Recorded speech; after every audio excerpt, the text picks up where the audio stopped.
அனைவருக்கும் வணக்கம். வாரம் ஒரு அக்குபஞ்சர் புள்ளியினுடைய பலனை பார்த்துக்கிட்டு இருக்கோம். அந்த வரிசையில நம்ம இன்னைக்கு பார்க்க போற புள்ளி LI2.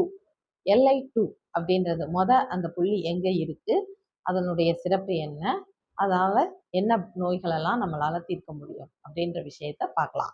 LI2 இது அமைந்திருக்கக்கூடிய இடம் ஆட்காட்டி விரல் இருக்கு இல்லையா, இந்த ஆட்காட்டி விரல்ல இந்த மூன்றாவது கோடு, அதாவது இந்த கடைசி கோடு இருக்கிற இடத்துல இந்த இடம், அதாவது ஸ்கின் நமக்கு எல்லாருக்குமே இங்க உள்ள ஒரு கலர்ல இருக்கும், வெளியே ஒரு கலர்ல இருக்கும். இந்த ரெண்டு கலரும் சேரக்கூடிய இந்த இடம், இந்த இடத்துல இதுதான் இப்படி போகணும். இந்த இந்த பாயிண்ட் LI2. இந்த LI2 அப்படின்றது என்ன அப்படின்னா பெருங்குடலின் நீர்பூத புள்ளி. பெருங்குடல் அப்படின்ற விஷயம்தான், அந்த பெருங்குடல் தான் நமக்கு என்னன்னா உடம்புல நீர் தேவையை பூர்த்தி பண்ணுது அப்படின்ற விஷயத்த நம்ம ஏற்கனவே பார்த்துருக்கோம். பெருங்குடல்ல இது நீர்பூத புள்ளியே போடுறோம். அதாவது காற்று, பெருங்குடல் அப்படின்றது காற்று பூத உறுப்பு. இந்த காற்று நீருக்கு கடத்தப்படும் போது என்ன நடக்கும் அப்படின்னு பார்த்தோம்னா, காற்று அப்படிங்கும்போது இது கையாளக்கூடிய காற்று அப்படின்னு பார்த்தா இது கார்பன் டை ஆக்சைடை கையாளுது. கார்பன் டை ஆக்சைடோட தன்மை என்ன அப்படின்னு பார்த்தா, கார்பன் டை ஆக்சைடு நீரில் நன்கு கரையக்கூடிய ஒரு காற்றா இருக்கு. நீரில் கரையக்கூடிய காற்று அப்படின்னா அது மெயினா எந்த நீர்ல அதிகமா இருக்கும் அப்படின்னா நிலத்தடி நீர்லலாம் இந்த கார்பன் டை ஆக்சைடு அதிகமாவே இருக்கும்.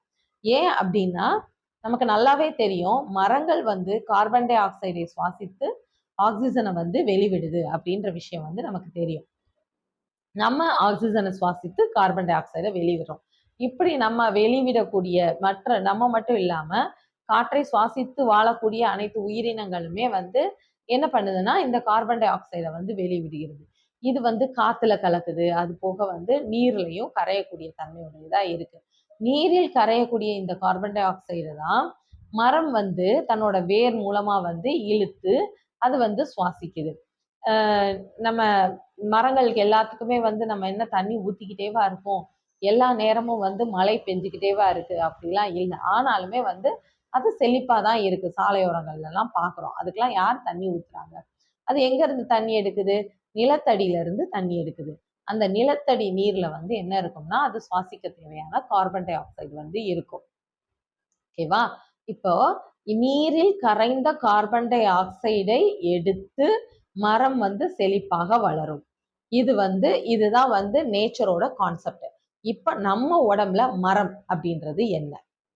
நம்ம பஞ்சபூதங்கள் தான் நம்மளுடைய உடல் அப்படிங்கும்போது நம்ம உடம்புல எல்லாமே இருக்கு. அதாவது வெளியே இருக்கக்கூடிய நீர் இருக்கு, மண் இருக்கு, காற்று இருக்கு, அதே மாதிரி மரம் அப்படின்ற சொல்லக்கூடிய ஆகாயமும் நம்ம உடம்புல இருக்கு.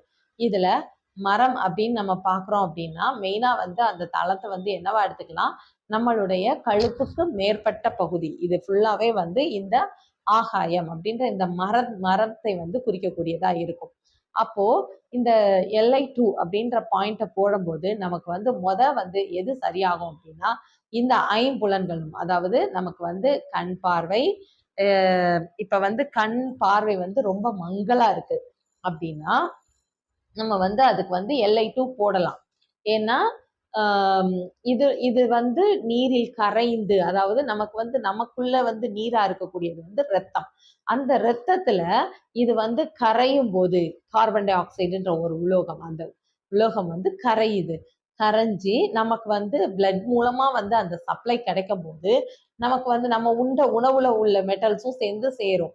அப்போ நமக்கு டக்குன்னு நமக்கு ரத்தத்தின் மூலமாக புலன்களுக்கு ரத்தம் அந்த மெட்டல்ஸோட சத்து போய் சேரும்.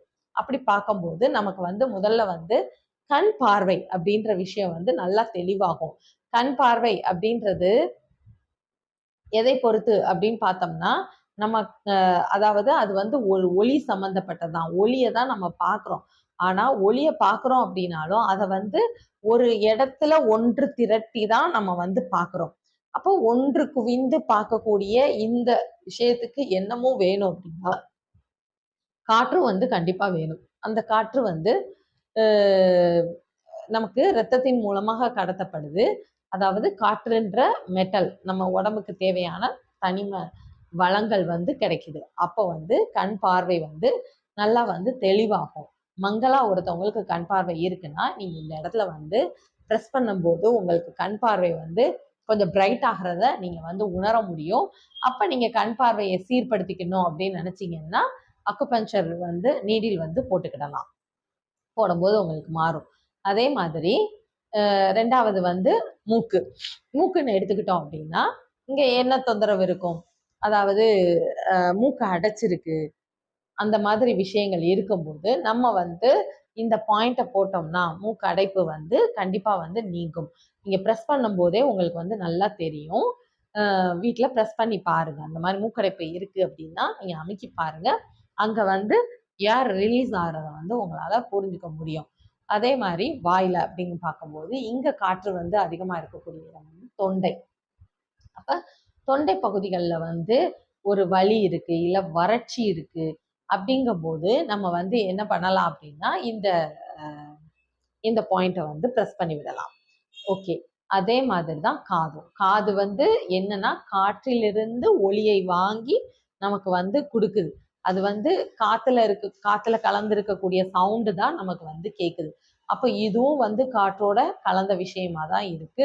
அப்ப இந்த ஐம்புலன்களையும் சரி பண்ணணும் அப்படின்னா பெருங்குடலினுடைய பணி வந்து நமக்கு ரொம்ப அவசியம் தேவை.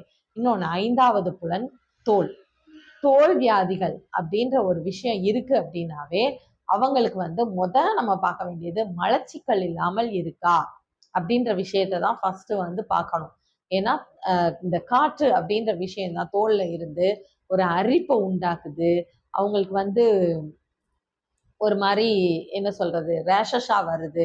இந்த மாதிரி ஒருத்தவங்களுக்கு வந்து சிகப்பு சிகப்பா வரும், இல்ல ஒருத்தருக்கு கருப்பா இருக்கும், ஒவ்வொருத்தவங்களுக்கு வெள்ளை வெள்ளையா வரும். இந்த மாதிரி இருக்கும்போது அது எதுக்கு என்ன ஆர்கன் பார்த்து இது பண்ணுவோம். ஆனா காமனா வந்து தோல் வியாதி அப்படின்னு இருக்குன்னா அதுல வந்து நம்ம சரிப்படுத்தக்கூடிய உறுப்பு அப்படின்னு பார்த்தோம்னா அது வந்து பெருங்குடலோட பணி வந்து ரொம்ப முக்கியமானதா வந்து இருக்கு.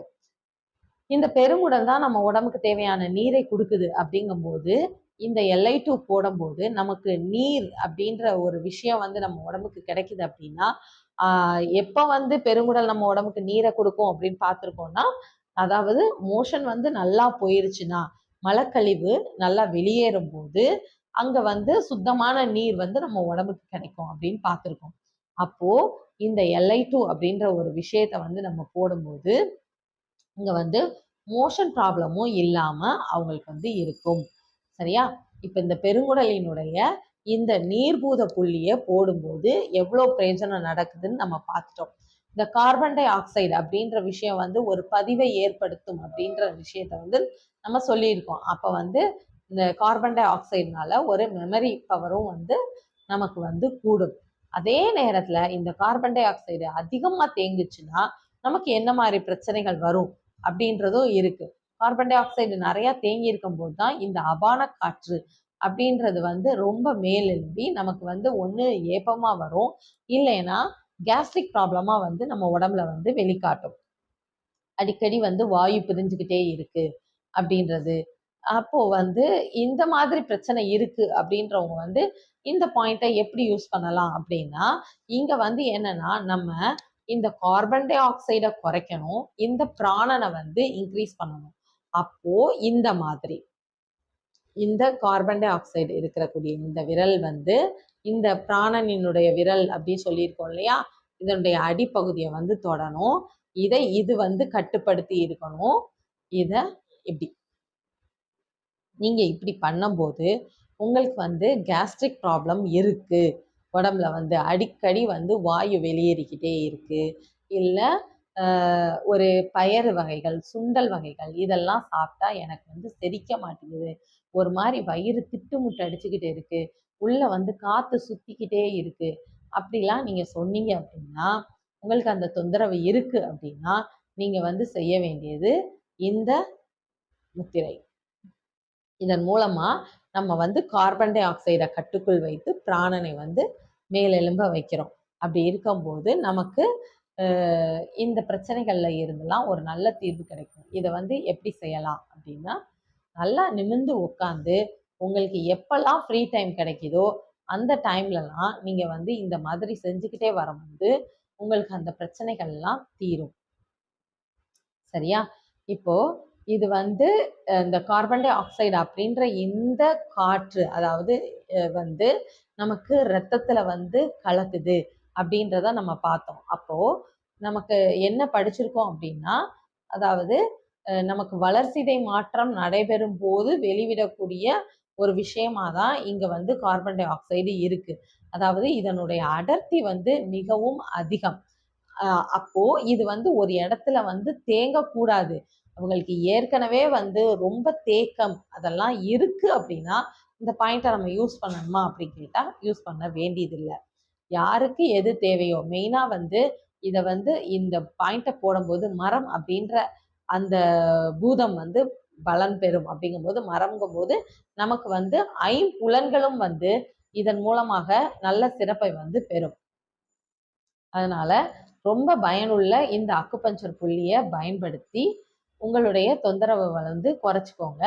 நீண்ட கால தொந்தரவுகளா இருந்தா கண்டிப்பா கிளினிக் வந்து சிகிச்சை எடுத்துக்கோங்க. உங்களுடைய அந்த பிரச்சனை எல்லாம் தீரும். தீராத பிரச்சனை அப்படின்னு எதுவுமே இல்லை. அதே மாதிரி எனக்கு எப்பவுமே இப்படித்தான், சாப்பிட்டா அப்படித்தான் இருக்கும் அப்படிலாம் வந்து எதுவுமே நினைக்க வேண்டாம்.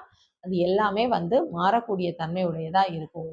நம்முடைய பழக்க வழக்கத்தை மாத்துறது மூலமா நிறைய விஷயங்களை வந்து நம்ம மாத்திக்கலாம். இதுல ஒரு ஒரு சின்ன விஷயம் என்னன்னா, நல்லா மென்று சாப்பிடுங்க.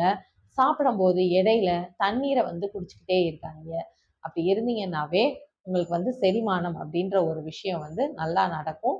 தேவையில்லாத காற்றும் வந்து உடம்புல தேங்காது. ஓகேவா? நன்றி, வணக்கம்.